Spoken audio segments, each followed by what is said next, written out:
I actually may have missed my mark because I looked down, but we're still gonna roll with it. What are you doing?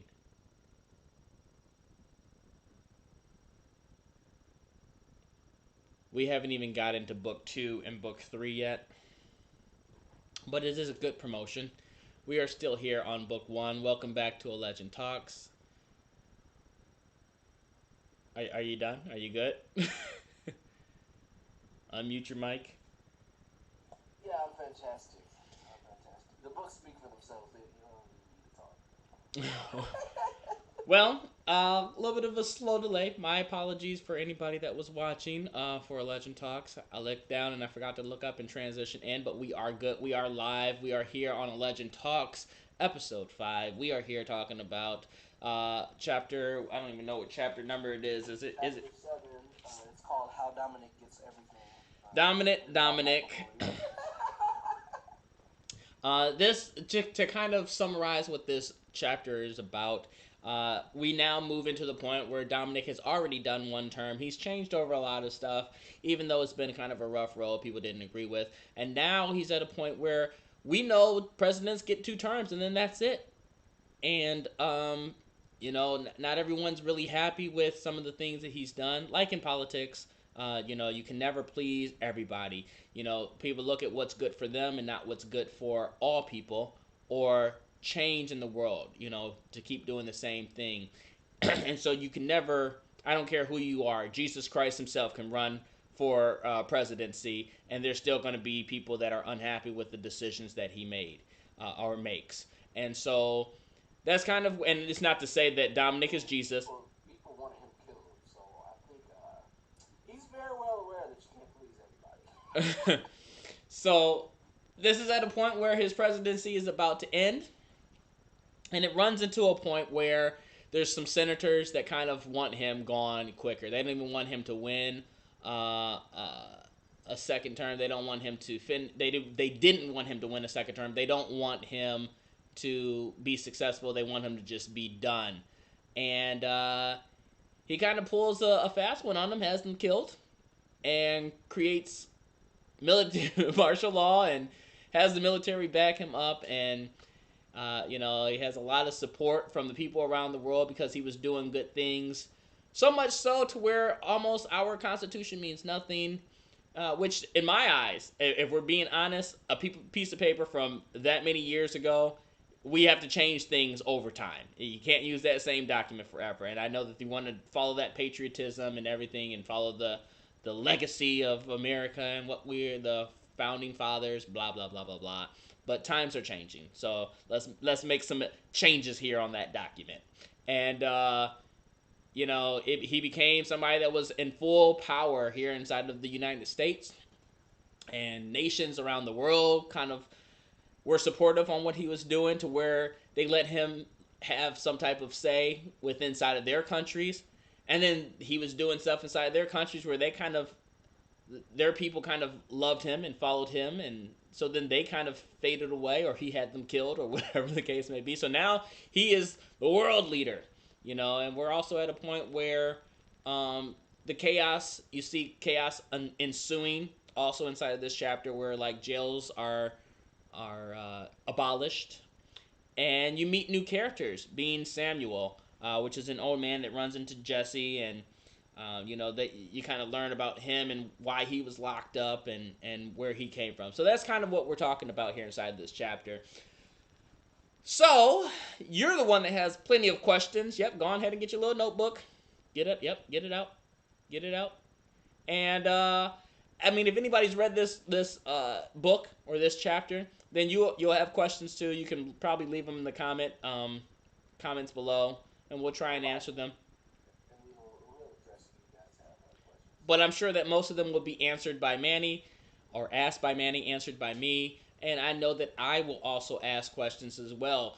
So, Manny, what did you think about this chapter? Because this is the chapter where shit hits the fan. And the bigger thing that I want to think of, because we did a review on Filmatic, and we were talking about how things kind of just changed inside of this one movie from nobody. It's like one thing you expect, and then it just goes a different direction. You weren't expecting that storyline to happen. And so inside of this book, the family is killed. this can go anywhere. This was kind of the chapter where things were unsuspecting and things went in a direction where I don't think people saw it coming. What were your thoughts when you got to this chapter? So I want to get to my questions. Oh my God, here we go. My first question being, why does Dominic get everything? So just for a little context for those who may or may not have seen last episode already. So this man killed a woman broad day while he was running for president. Didn't get arrested. Nothing happened to him. He then becomes president, has a bunch of senators killed and other people. Nothing happens. So he just gets to become, world leader. Now all of a sudden he's just world leader.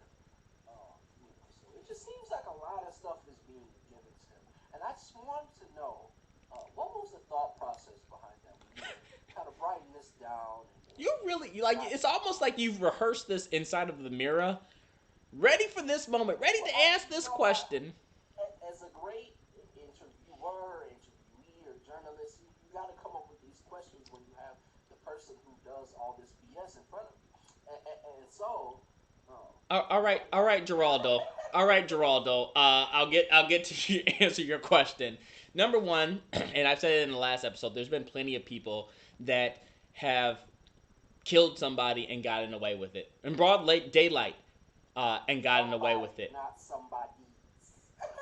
There have been people. Can I answer your question? There have been plenty of people that have killed somebody in broad daylight in front of people, police, and gotten away with it. So there is no unrealistic point of that because it happens all the time. And even if that is the point that you're trying to bring up. Someone who's killed 5 U.S. senators and is still in government. Okay, we're gonna get to that. There is a chain of command in terms of when people die, and the whole point, and I think we've even seen it with most recent politics, is that when you have a high support, you can pretty much do whatever, and there's nothing anybody can do, especially when you're the president. More or less, excuses will be made and things will be given to people and everything else. So I wrote this years ago, way before the stuff that we have seen inside of regular politics,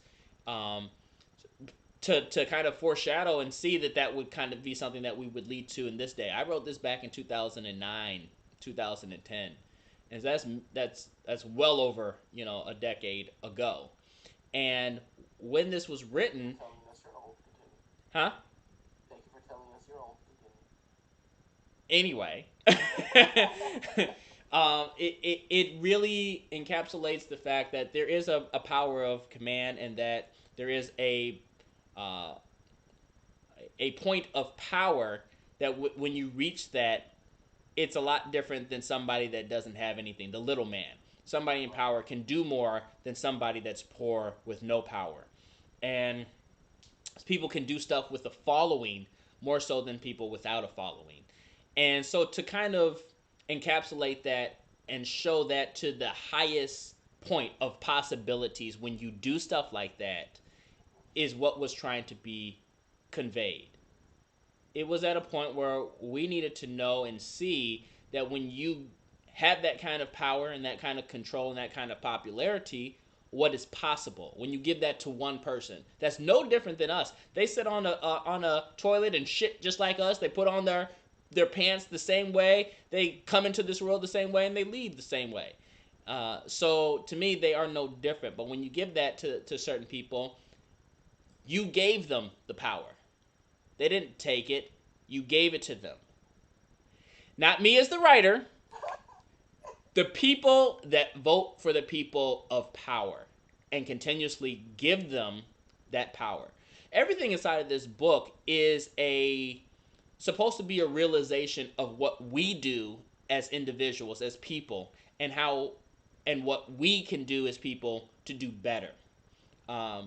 So what I wrote as the author, when you say why I gave it to him, is really why we give that to people. And that point, and you'll know it's for somebody that has read the entire series, that we don't need to give somebody power when we have the power to give everything that we want for ourselves.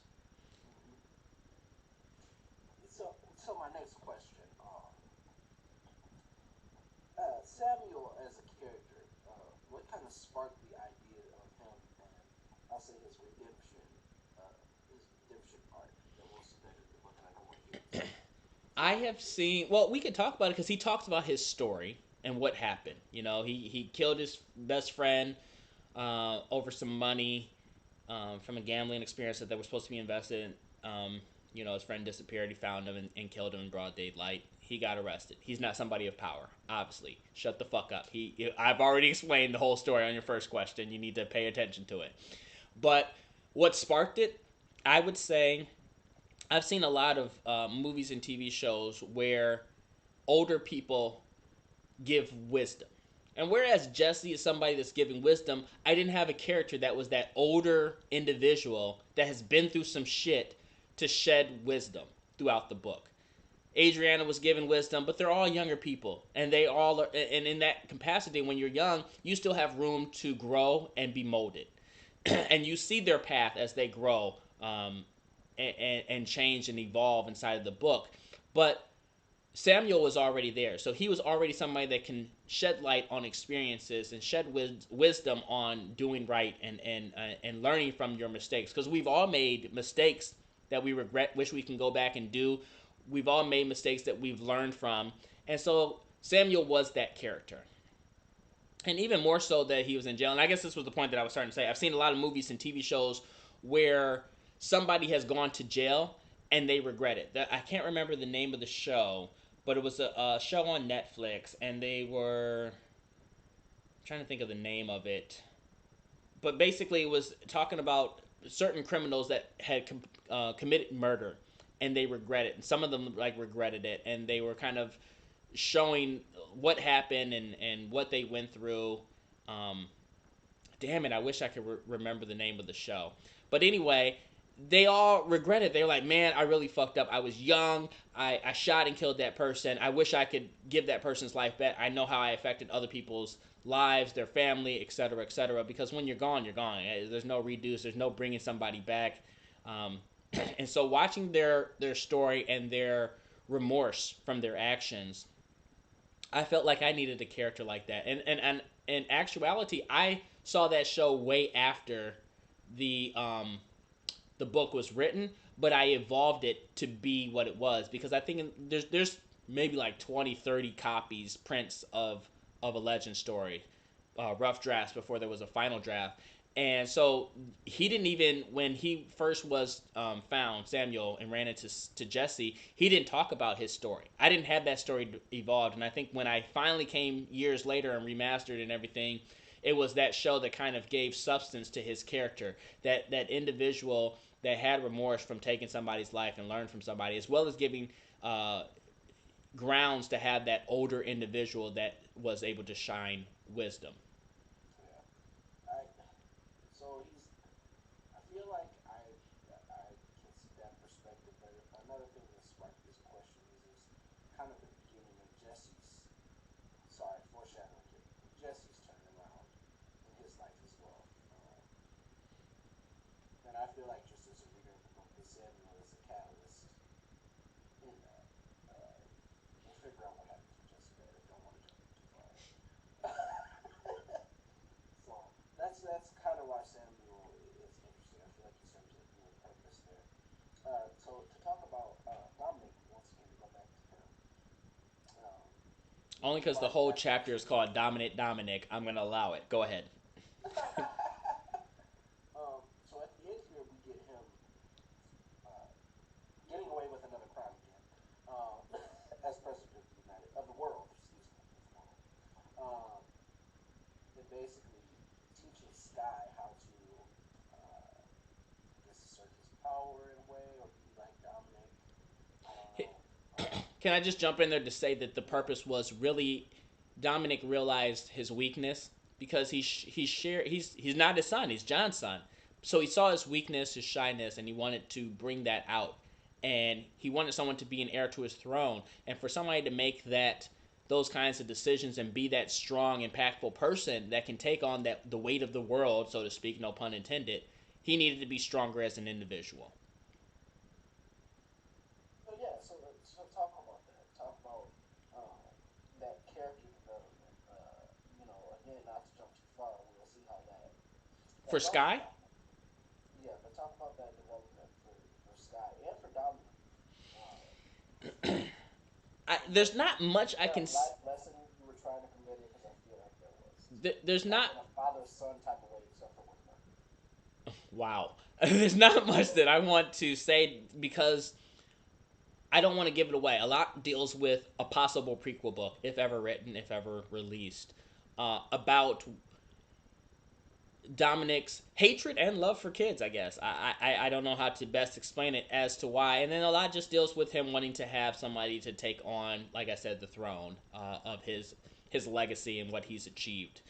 Um, there's not much to say about Sky. You are watching him evolve from a child, a baby, into teen years or however far that he makes it. And I don't want to jump too far because you see him change and grow throughout the entire series. Um, but Dominic, he's been through a lot. He has a story of his own, and I think I think his I think his trials and tribulations and what he has gone through becomes a testament to what he proposes onto Sky. And it's no different than what we've talked about in, I think it was like episode 1 or 2, where we're talking about parents, even though Dominic is not Sky's parents, proposing their thoughts and ideals, their politics, their points of views, religion, etc., onto another person to try and make them like them or see the world how they see it, instead of letting that person become their own individual.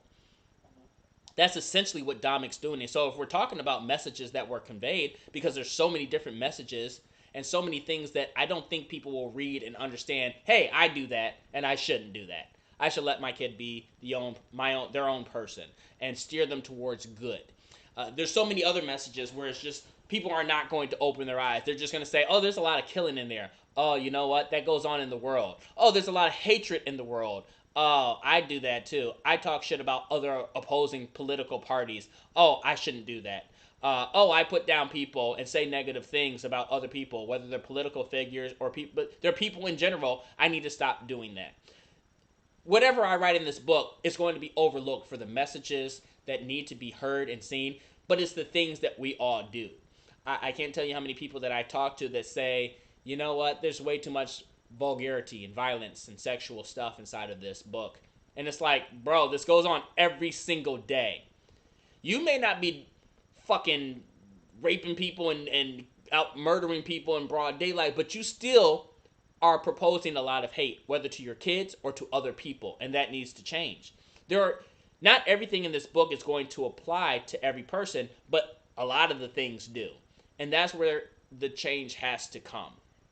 And I think that the bigger point is putting that kind of proposed mentality onto younger youth. Let them be them. Because in my mind, they can grow up to be something bigger and not just a duplicate of you. So I kind of touched on my one of my last two questions here, which is if you could tell the reader, what message you think the reader should take from your chapter here called Dominic, where he gets it. What would that be? But you kind of I guess you kind of touched on that. So uh, I guess my final question would be, why does Dominic get everything part two? And In part two, is that what you said? yeah, And what is part two? Remind me. part two is where we will continue this book, and I can't wait to get to the later chapters. Oh, when I can finally unleash on that. But I will say this, aside from my questions that I came up with, which I thought were good framing for the readers here. Well, this is a good chapter that moves us along in the story. Again, Dominic continues. This is when he kind of first starts getting, everything happening for him, everything going his way. And it wouldn't happen if it weren't for the writers. So all shout outs to you. Uh, yeah, I enjoyed this one. I think there are some messages to take away, and that's why I really wanted to kind of touch on that message at the end of the chapter. Um, yeah, so it's a good chapter. I mean, we kind of, just for this show, I think we kind of beat it on some of the points we kind of covered. I think we got some good chapters to kind of talk about coming up, to kind of talk about some we're still kind of on the same wavelength. We haven't really got deep into Dominic being almighty, the almighty legend story champion. I don't know if there was a question in that, but I'm gonna I'm just gonna go ahead and elaborate on it and ask you some questions. What messages did you take out of how far we come? Not just this chapter in general. What messages did you take out from this book? And did they play a role with? And I know that I asked you kind of this, and because you said, well, you don't necessarily think it's changed your outlook and how you do things, but it was an eye opener for certain things. So up to this point in the story, what kinds of things did you notice as a message that you immediately recognized as a message, and what of those things did you even slightly look at to say, you know what, I do that, and probably shouldn't? So the end of this chapter obviously is that's obviously a message. Samuel's story about redemption, I also think is just a good one too, and I immediately Talking recognized to your it. forehead right now. Yeah, keep talking to it. Does it look good? I know it's listening.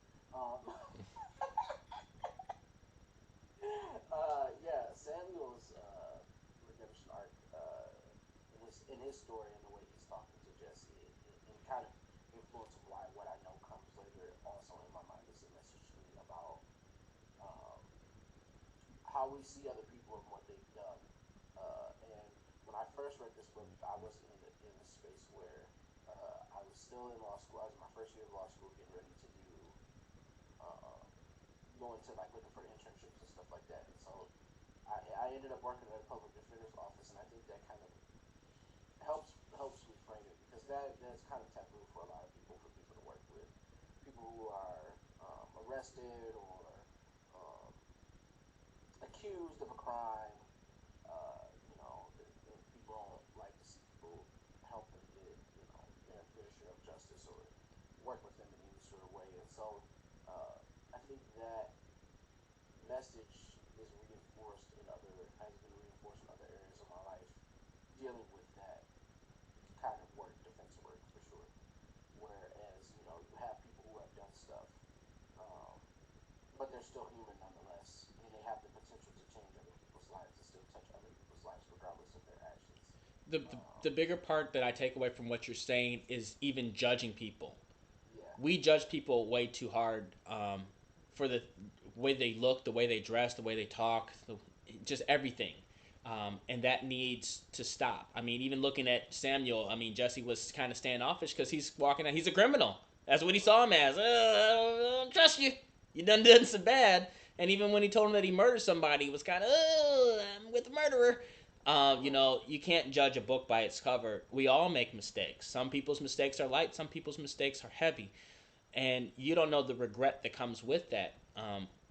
If you've regretted some of the girls or guys in your past that you've dated, why can't you regret being young and accidentally or being drunk when you were young and killing somebody and taking someone's life? It doesn't justify it, but it just goes to say that we make mistakes and that we have to be accepted. I mean, if forgiveness is what's preached by the word, whether you believe inside of the book or not, then it's just a general thing that we should do in general, regardless of it being in the book, is being able to have the willingness to forgive and not judge people by their by a cover. I even told you this story when I was on jury duty, and I see this black guy. I mean, he looked hood, and he is on murder trial. And as soon as he came out, I was like, okay, he did it for sure. He's a murderer. He did it. He looks like he did it. He looks like he's done shot 4 or 5 people, and that was ignorant on my part to judge that. And listening to the judge as she was explaining, like, you know, reasonable doubt and how you can't look at stuff like that and how you have to assess the evidence and that how people are innocent until proven guilty, it allowed me to kind of look at it differently. Stop looking at him and look at the evidence. Did he do it or did he not do it? And so people do it in politics. People do it inside of religious atmospheres. They do it in work atmospheres. They do it in friendship and relationship atmospheres. And nobody's perfect. and I think that was the whole goal. Yeah, yeah. So, I mean, those are two immediate messages I take away. You know, from this chapter, and from where we are previously, the message I take away is, sometimes it pays to be bad. I mean, look at Dominic. You know, maybe if I just go out and kill somebody broad daylight, I can become president of the United States. Oh I my mean, god. Oh to my god. correlate this to something that's happening, I guess cheating does pay. Alex Rodriguez cheated all of his career, took steroids, and now he owns the Minnesota Timberwolves. So It only works until you get caught, right? Or killed.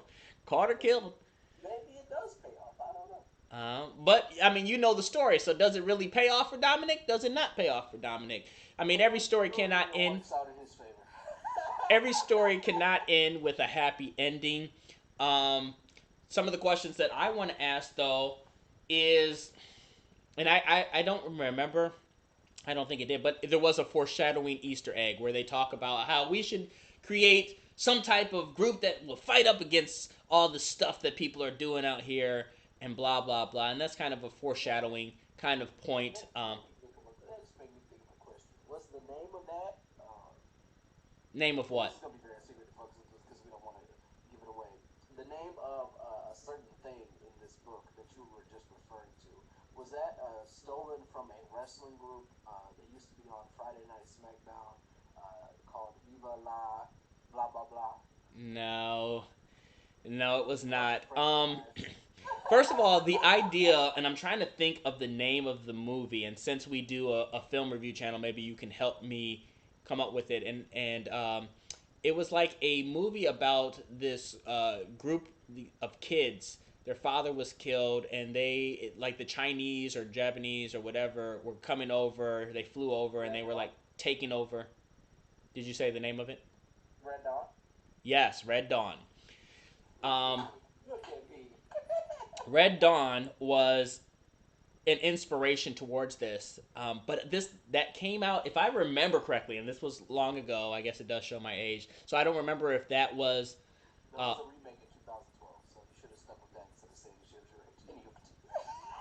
Anywho, I don't know if that had an impact towards it. I know that I was trying to come up with the name, and I was like, oh, it'd be like fighting dragons or something. And I was like, no, it just that sounds stupid. Like to give it one of those kinds of names, it just give it something generic. It's just a resistance, so just call it a resistance, you know. So, and I guess that is foreshadowing. It is spoiler for us to say it and give it away. It's already there, but I think it is kind of the next chapter that we talk about it anyway. So, I might as well just kind of bring it up. I mean, this whole show is spoiler driven. Um, but yeah, it. I don't know why. I just kept it to a generic name, and that was the inspiration for Viva La Resistance. it. Nah. Long live the resistance. Um, what did you, we don't really talk much about Margaret, but inside of this chapter, Samuel and Jesse go to meet Margaret, and he introduced. What do you see on the connection between Margaret and Jesse, and what do you what do you think of Margaret as a person? Much of her backstory and her background, even up to this point inside the chapters, were not given. But I wanted to kind of briefly talk about her. I know that we're going to go into other chapters or characters after this entire book and all the chapters inside of it, and we'll talk about each individual character. But just to kind of gauge your thoughts, what did you think of her as a character and the relationship between her and Jesse? Let's get it on.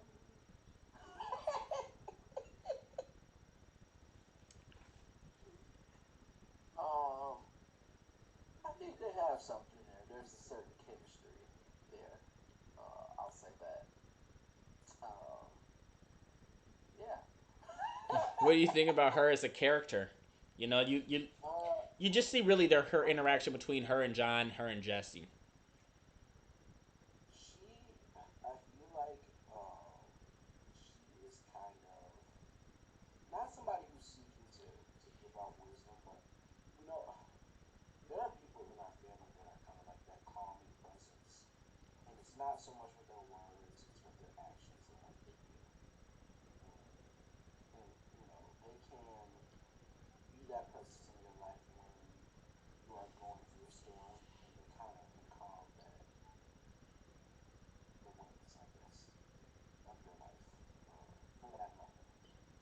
that's what I think she does very well, not just for John, but for Jessica as well. And it's not to say that she doesn't do more, but that's kind of the role that I see her in. Being helpful in a way that isn't just words. You know, somebody that is listening to it. I think so. Yeah, I enjoyed their relationship together. Things are coming in the future, and I hope that you see that there's different characters of different sorts that have yeah, their story. And granted, there are many characters, um, her being one of them, that I know many people wanted to know more about. Whether inside of this story or the series in general, once finishing the entire series, and I think that you can definitely get that. Um, Throughout the series, you may not get everything that you wanted, but there's a purpose. Everyone here serves a purpose as a character because there's somebody either you can relate to, or has certain kind of characteristics about them that apply to you. And like you said, she is kind of that calming person, that reasonable person to kind of shed light, but she also has a crazy kind of side to her, you know. yeah. And I don't think you see it I'm inside the. trying to paint a good picture here. You need to stop that. Margaret is a saint. Well, Margaret has a, if I could as an author write a book that's dedicated to each individual character, she wouldn't be an angel. She's been through some shit too. She has a story to tell. Maybe not as deep um, as Dominic, but definitely I think they all have a story. I mean, we all have a story. Yeah, we do. Shout out to Astoria of I was going to. Michael I was going to plug Fassbender. it. I was going to plug it. I was like, you can check out the story of Michael Bowie on Bowie Films channel. Blah blah blah. Every Friday at 10, Eastern Standard Time. But anyway, yeah, everyone has that story, and I love when new characters come in here, and everything. So I can't really think of any other questions. You pretty much covered Dominic. I covered some of the other characters that are brought to us inside of this. You say what? I covered how you gave him everything. I did not give him everything. We as people give people of power the power that they have, and we allow them to continue to hold that power, and what they do with it is on them. And if we continue still after that to let them have their power, then it only grows. It doesn't lessen until we take that power from them, which we as we the people, no pun intended, have that power to do so. So, You see my article, it'll say writer has lack of accountability. He wrote the book. I feel like Dominic has really scarred you through your life. Like, you're really affected. But there are so many people. It's like somebody that's poor asking why does someone that's rich got all this money, whether it was inherited to them or they didn't try as hard but still were able to become successful. There are people that are just like that. We all have our own story, legendary story, a legend story, no pun intended. But Story of. the story of, you can't be jealous of it, and it is what it is. If you want to change your story, rewrite your book. You are the author of your own life story. What you write inside of that story, what chapters you write, what characters you come across, and how you engage them, and everything. What are we fucking writing down? Anyway, what you do inside of your story is your book, how it starts and how it ends. Um, And so that is kind of another message that I'll put out there that I'm sure is also encapsulated inside of this book. But that's really that we have for you guys today on this chapter. Dominic. It is a good story, and we are going to delve a little bit deeper into some other things that are going to happen here inside of the next chapter. So I want to thank everybody for tuning in. Don't forget to like, comment, and subscribe. Hit that bell. Tie a little note to a pigeon's leg. Send it on its way. Put a message in a bottle. Send up some smoke signals. Let us know inside the comments how you guys feel about the episode, how you feel about the book, how you feel about this chapter. And as always, I am the legendary Michael Bowie.